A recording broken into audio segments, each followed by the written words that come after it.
parlons de la coopération économique entre l'Égypte et les Émirats arabes unis. Nous avons le plaisir d'avoir avec nous en ligne, en direct, le Dr Abdel Nasser Taha, qui est aussi un expert en économie. Bonsoir, Dr Abdel Nasser Taha.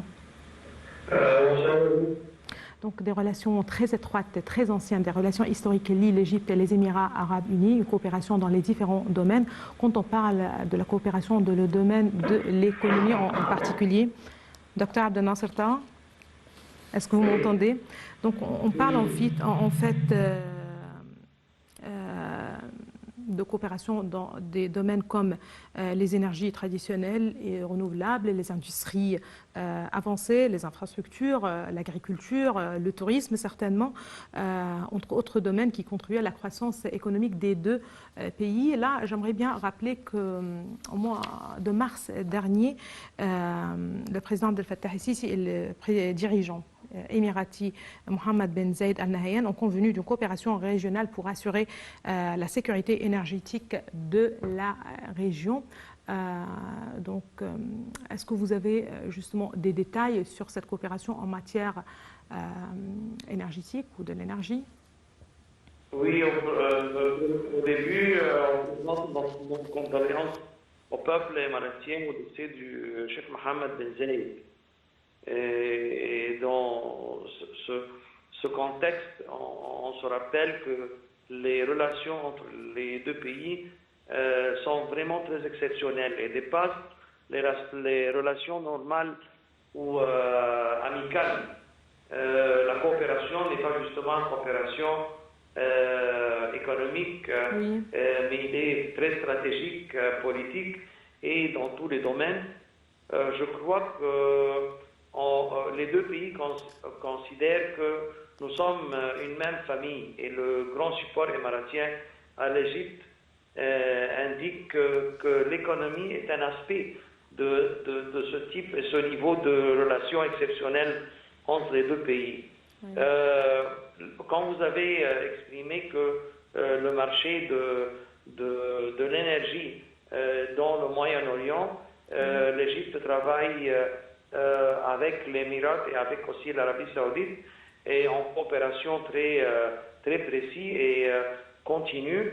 Je crois que ce type d'échange économique et politique en même temps est un jeu entre les trois pays, mais à un niveau qui indique que surtout les Émirats, ils nous possèdent beaucoup de support et présentent beaucoup de support économique avec ces boîtes et ces sociétés qui travaillent à long terme dans le marché égyptien.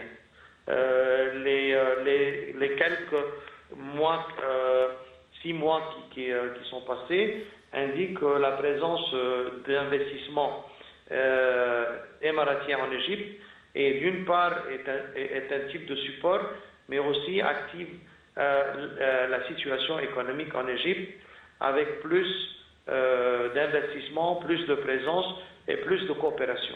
Très bien. Justement, lorsque vous parlez justement de ces relations qui lient l'Égypte et les Émirats arabes unis et qui dépassent certainement la coopération. Oui, docteur Abdel Nasser, est-ce que vous m'entendez? Allô? Allô? Allô, docteur Abdel Nasser, est-ce que vous m'entendez? Allô? Allô, oui? Docteur Abdel Nasser, voilà, je vais essayer de parler un peu plus fort. Est-ce que vous m'entendez là? Oui, c'est un peu mieux. D'accord, très bien. Justement, j'aimerais revenir à ce point concernant les relations qui lient l'Égypte et les Émirats arabes unis et le soutien qui a été justement présenté par les Émirats arabes unis à l'Égypte à plusieurs reprises.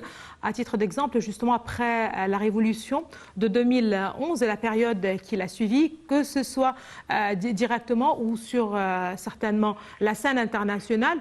Aujourd'hui aussi, le chef du gouvernement, Moustapha Madbouli, quand il a parlé justement de la crise actuelle que connaît la crise économique, justement comme suite très logique à la guerre entre la Russie et l'Ukraine. Il a parlé de pays qui ont soutenu l'Égypte, des pays du Golfe, dans les Émirats arabes unis, avec des milliards de dollars. Aujourd'hui, quand on parle justement de cette conférence de presse et ce point concernant aussi les pays qui ont soutenu l'Égypte au cours de cette crise.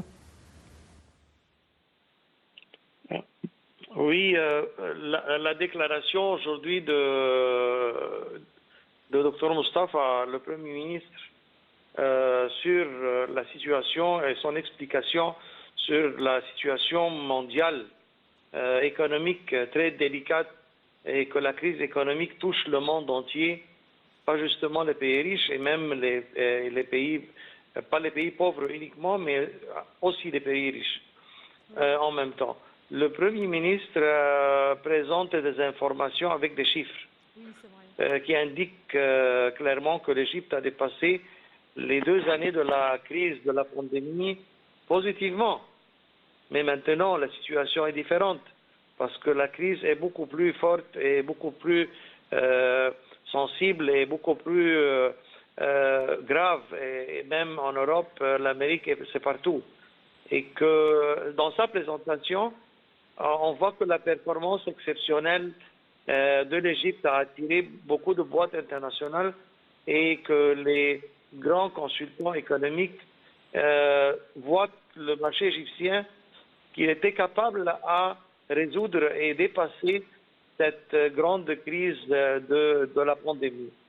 Mais aujourd'hui, je crois que, à mon avis, que la coopération entre l'État et le secteur privé, c'était le point le plus fort comme solution. On attend toujours, c'est quoi la nouvelle stratégie de l'État face à cette crise.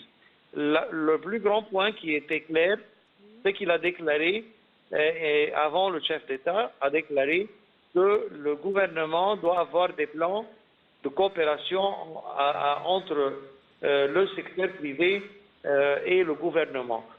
La traduction n'est pas claire jusqu'à présent dans quel domaine, mais la déclaration indique qu'il y aura beaucoup de boîtes et beaucoup de sociétés qui appartiennent au gouvernement égyptien et à l'État qui vont être vendues et d'une valeur qui est presque 40 milliards de dollars.